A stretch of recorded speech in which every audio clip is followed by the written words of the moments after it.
ప్రకాష్ రాజ్ ఒక ఇంటర్వ్యూలో చెప్పారు తాను నాస్తికుడిని అని చెప్పి. ఇటీవల ప్రకాష్ రాజ్ తల్లి చనిపోయారు సార్. క్రైస్తవ మత సాంప్రదాయాల ప్రకారం అంత్యక్రియలు జరిగాయి. ప్రకాష్ రాజ్ నాస్తికుడు అయితే మత విశ్వాసాల ఆధారంగా అంత్యక్రియలు ఎందుకు చేశారు అని చెప్పి సోషల్ మీడియాలో కొందరు క్వశ్చన్ చేస్తూ ఉన్నారు. Prakash Raj calls himself an atheist, says he doesn't believe in God, yet performs his mother's last rites following Christian traditions అని చెప్పేసి.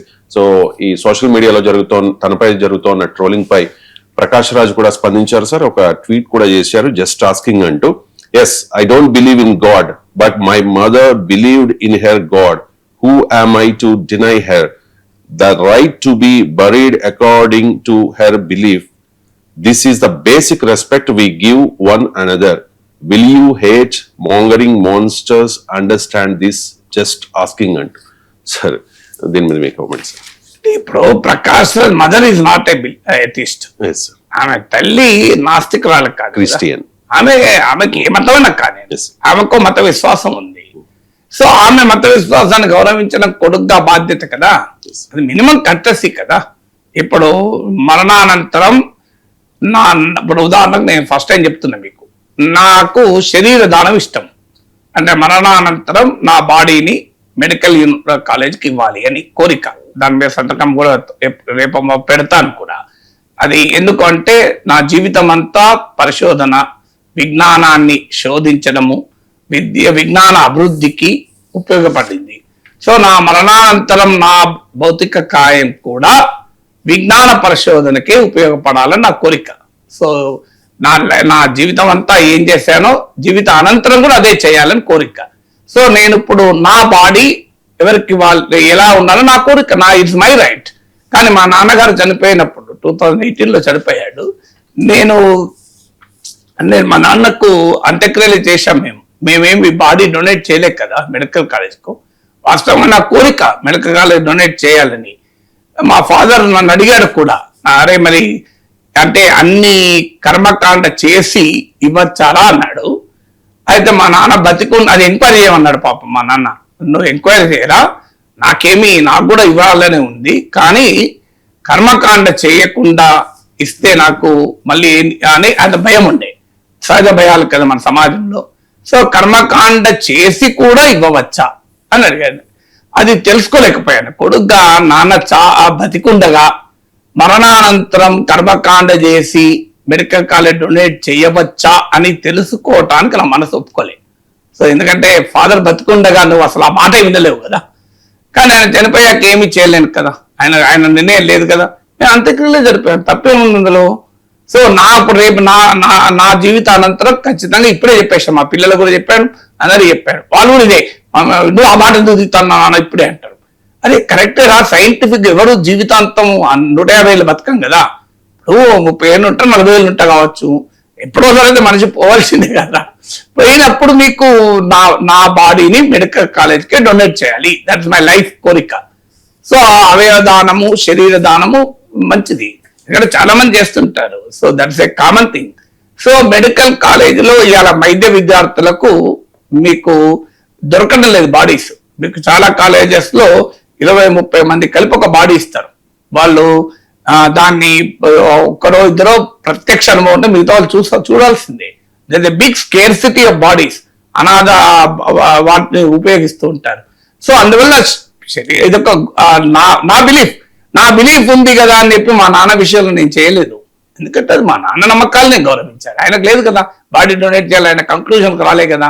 So but I did not decide. అది మనం మనుషులకు ఇచ్చే గౌరవం. సో ఇప్పుడు ఆ గౌరవాన్ని అంటే ఇప్పుడు మనకు ఉదాహరణకు మనకు ఫ్రెండ్ వేరే మతం వాళ్ళు ఉంటారు. సో అక్కడికి మనం వెళ్తాం అంత్యక్రియలకు, ఆ మతం ప్రకారమే మనం వారు పాటిస్తాం తప్ప నా ఇష్టమైతే పాటించారు కదా, ఎవరిష్టం వారు కదా. సో అందువల్ల మీకు ఏ ఆచారాన్ని పాటించాలి అన్నప్పుడు ఆ వ్యక్తి జీవితానికి సంబంధించింది కదా. ఇప్పుడు మా నాన్నమ్మ చనిపోయినప్పుడు నా గుర్తు, ఆమె బతుకున్నగా అడిగింది. మా మేము శైవులము గనక లింగధారణ ఉంటుంది. సో మా నానమ్మ లింగధారణ ఉండేది. సో ఆమె లింగధారణ ఉన్నవారు కాలబెట్టరు, లింగాన్ని కూడా అది అపవిత్రమైంది అని నమ్మకం వల్ల లింగదారులు సాధారణంగా కాలపెట్టు నాకు తెలిసినంత వరకు. అంటే వాళ్ళని పాతి పెడతారు. సో మా కుటుంబ సాంప్రదాయం ప్రకారం మా తాతను చనిపోయినప్పుడు, మా చిన్నాన్న చనిపోయిన అందరినీ పాతి పెట్టారు. నాకు గుర్తున్నంత వరకు మా మదర్ ఫాదర్ను, మా ఫాదర్ అందరినీ, మా అమ్మమ్మను చనిపోయినప్పుడు. కానీ మా నాన్నమ్మ అడిగింది, ఏది మంచిదిరా పాతి పెట్టడమా అని. అంటే మా మా తాత, మా ఫాదర్ ఆర్య సమాజ్ వ్యవస్థాపకుడు అసంపర్తి. సో ఆర్య సమాజంలో వైదిక సాంప్రదాయం ప్రకారము చేయడము బెటర్ అనే అభిప్రాయానికి వచ్చాం. మా నాన్నమ్మ అన్నది, నేను లింగధారణ అయినా కూడా వైదిక సాంప్రదాయం ప్రకారమే నాది అంత్యక్రియలు చేయించండి అన్నది. వైదిక సాంప్రదాయం ప్రకారమే అంత్యక్రియలు జరిగాయి. సో ఎందుకు ఇదంతా వ్యక్తిగత అనుభవం చెప్తున్నానంటే, మనము ఏ విశ్వాసాలు కలిగి ఉన్నాం అనేది ముఖ్యం కాదు.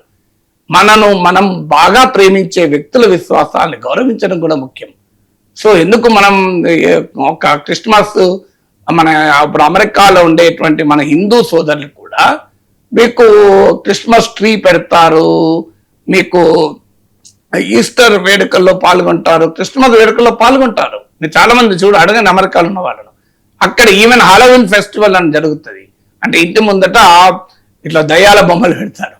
సో ఆ హాలోవిన్ ఫెస్టివల్ పెట్టి చిన్నపిల్లలు ఇంటింటికి వెళ్ళి చాక్లెట్స్ పెట్టుకుంటారు. ఇంటింటికి వచ్చి వాళ్ళు అడిగితే చాక్లెట్లు ఇస్తుంటారు. మన పిల్లలు కూడా దొరుకుతారు, అంటే ఇండియన్స్ అంటే హిందూస్ కూడా, ఇండియన్ క్రిస్టియన్స్ కూడా నేను చెప్పేది. ఎందుకంటే that is part of the culture. White house లో దీపావళి జరుపుతారు కదా, ఎందుకు? That is a human decency. ఇతరుల విశ్వాసాల్ని గౌరవించాలి. మనం అంగీకరించవచ్చు, అంగీకరించకపోవచ్చు. ఇప్పుడు మీకు చంద్రబాబు నాయుడు ఈద్ వేడుకల్లో పాల్గొన్నాడు అంటే ఆయన ఇస్లాం మతాన్ని స్వీకరించినట్ట. ఇఫ్తార్ పార్టీల్లో పాల్గొంటారు, మీరు ముఖ్యమంత్రులు కూడా పాల్గొంటారు. They don't mean they support Islam.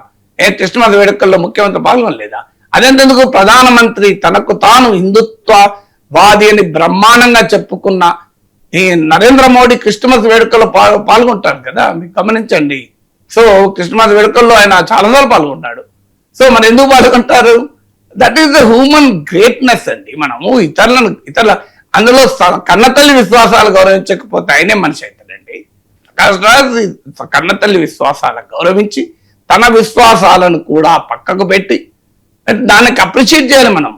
So మాతృమూర్తి విశ్వాసాల పట్ల అంతటి గౌరవాన్ని ప్రదర్శించి తన వ్యక్తిగత విశ్వాసాలను కూడా పక్కకు పెట్టినందుకు గౌరవించాలి కదా. అన్ఫార్చునేట్లీ ఏంటంటే అది క్రిస్టియన్ కావడం వల్ల ఈ దాడి, హేట్ మాంగరింగ్, విద్వేషం ఎందుకు అంటే అదే కదా. ఒకవేళ నిజంగానే ఆ డైమెన్షన్ లేకపోతే వీళ్ళే మెచ్చుకునేవాళ్ళు. చూడు, నాస్తికుడైన ప్రకాష్ రాజ్ కూడా ఈ రకాన్ని చేశాను మళ్ళీ మెచ్చుకునేవాళ్ళు.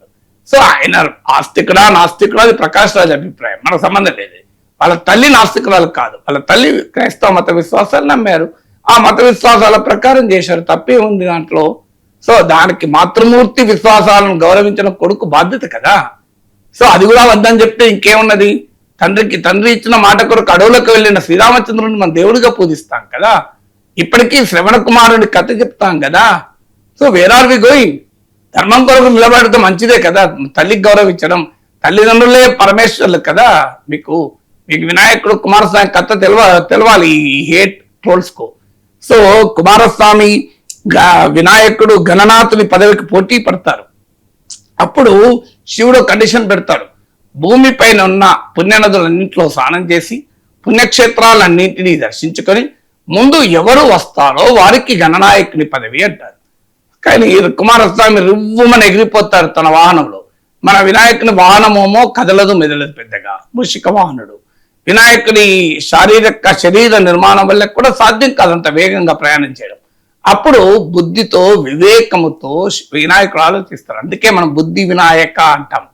సో దానికి కొంతమంది బుద్ధి సిద్ధి అని భార్యలను కూడా ఇంటర్ప్రిటేషన్లు ఇస్తారు. కానీ అసలు బుద్ధి వినాయక సిద్ధి వినాయక అంటే బుద్ధితో సిద్ధి సాధ్యమవుతుంది అంటే కండబలముతో కాదు వివేకంతో సాధ్యమవుతుంది అని. మీకు గాయత్రి మంత్రంలో కూడా ధియో యోనః ప్రచోదయాత్ అంటాం. అంటే నాకు తెలిసినంత వరకు, క్షమించాలి తప్పుంటే, అది ఏంటి అంటే నాకు వివేకాన్ని, వివేకం ఇస్తే మిగతా ఏది అవసరం లేదు, సంపద అవసరం లేదు, ఏది అవసరం లేదు. అందువల్ల వేదం కూడా చెప్పింది అంటే నీకు ఈశ్వరుని నువ్వు ప్రార్థించాల్సింది భగవంతుని ఏంటంటే నాకు డబ్బు ఇవ్వు, సంపద ఇవ్వు, పేరు ఇవ్వు, ఇవన్నీ కాదు, నాకు వివేకం ఇవ్వు. అన్నిచ్చి వివేకం ఇవ్వకపోతే ఏం లాభం?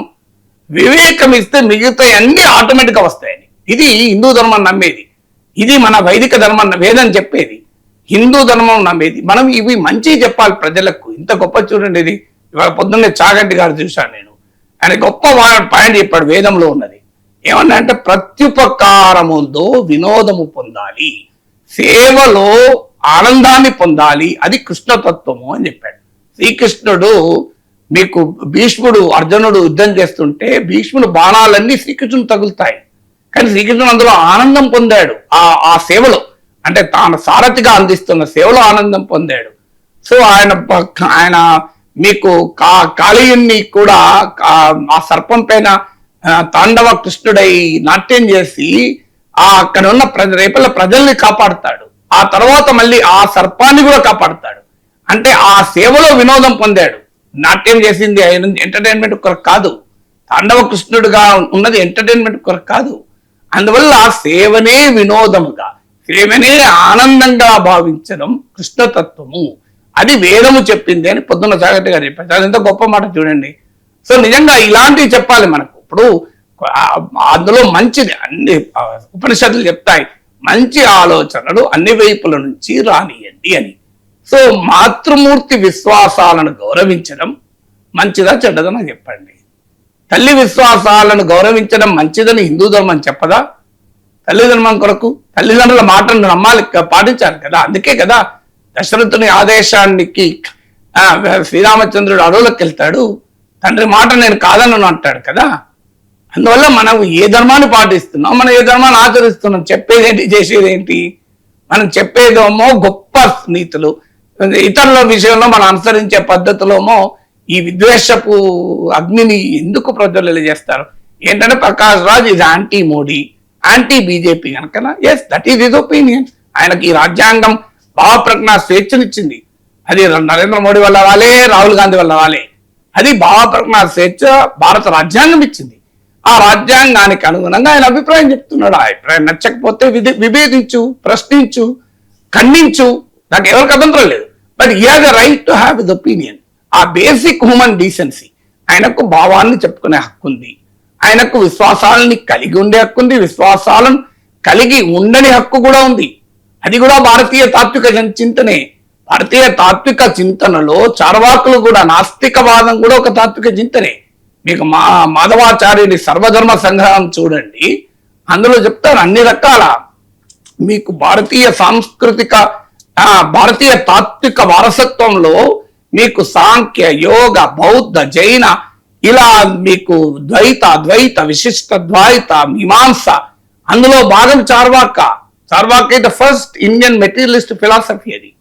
సో మీకు భావవాదానికి భౌతికవాదానికి మధ్య తత్వశాస్త్రంలో ప్రపంచమంతటా ఘర్షణ జరిగితే, భౌతికవాద తాత్విక చింతనకు చార్వాక ఇది స్కూల్ ఆఫ్ ఫిలాసఫీ ఇది పార్ట్. అది కూడా హిందూ ధర్మంలో భాగంగా భావించారు.